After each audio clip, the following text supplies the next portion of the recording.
So these are the coolest walls. If you hired me for a job, this is what you would get. Not a lot of rhyme or reason going on here. Just throw in some concrete, some rocks, some terracotta. And then on my day off, you know, the person that actually has some skills would come in and they would try to do this. And then I think they just gave up. Once I came back in, you'd get this again.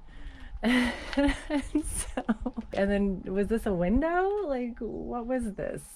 Like, who put all this together? And was it done intentionally? And then who puts a window in here? What is that about?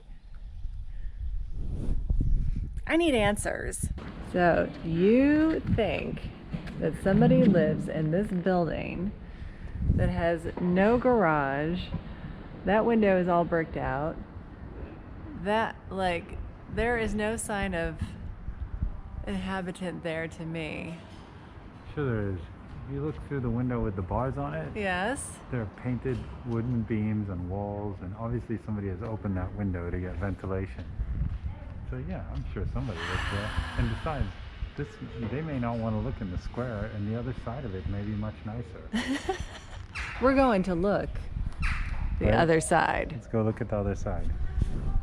All right, Hubs, here we go. This is the building on the other side. There's Yeah. no way somebody can live in here. No, there are 3 apartments. You can see by the kind of modern, secure front door. Then there's lots of bird crap, and you can see some of the windows are pretty rough. Oh, yeah, I mean, And that would... the pipe has been broken for a very long time. So yeah, the building's rough, but somebody obviously lives there. Somebody has mail. Somebody has mail. Yeah, they have a notice from the post office.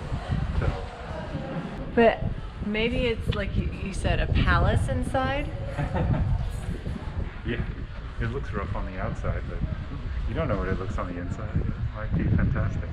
Oh my gosh, that would be some... I'm guessing it probably isn't, by the way it looks on the No, outside. no way. Our trucks have taken a little bit off of the wall. Oh. In fact, speaking of, here comes the city cleaning truck. Yeah, I wonder how this is gonna go.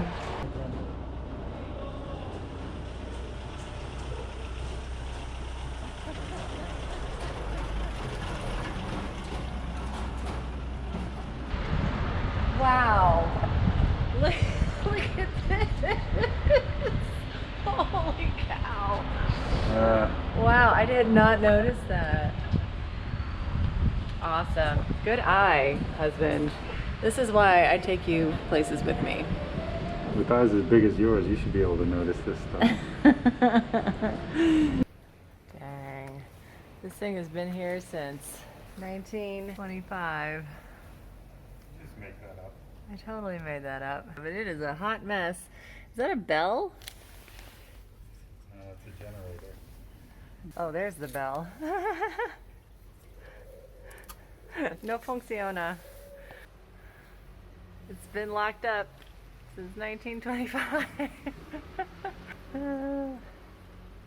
So this was a real find for me, this tiny vintage bookstore in Barivel, and it is a really unique find. And unfortunately, they're closing this shop because they can't afford the space because COVID just killed tourism.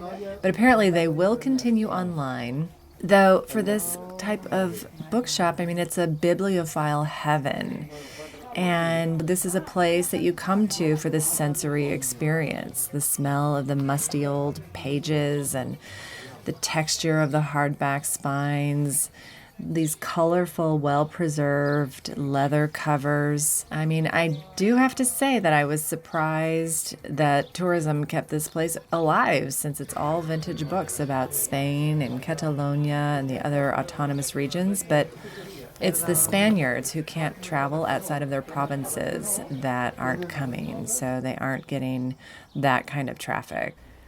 So I found these postcards. I bought a bunch of these postcards at the sweet little vintage shop that you just saw. And these are not like any postcards I have ever seen. They're not glossy, they're not polished. In fact, some of these pictures, such as this one, are quite a bit questionable. And I look through them and I say, why do people think this is going to make a good postcard? So that's what I really actually like about the cards that I've chosen is it makes me look a second time and go, okay, what's going on here? It allows a little bit of critical analysis on the card. So sometimes the framing is off or the composition is all wrong or the lighting is just not working, but there's something that someone saw in this card that they thought was worthwhile. I love the quirkiness. I hope that the people that I send these to can appreciate and take the time to get that second look, because I just think it's very funny. And this is one of my favorites. Like, why are you watering the sidewalk? Like, what's that all about? So, I have a lot of curiosity. I love quirky things. There's value to finding unique things in the ordinary. Well, turns out I'm a real dingling. I completely forgot how to write a postcard. Yeah, there's no area for the address. But also, the postcard usually has one of the little lines in the middle, so it stops you from writing on the other side. But this one did not. Man, it's been ages since I've written a postcard. Anyway,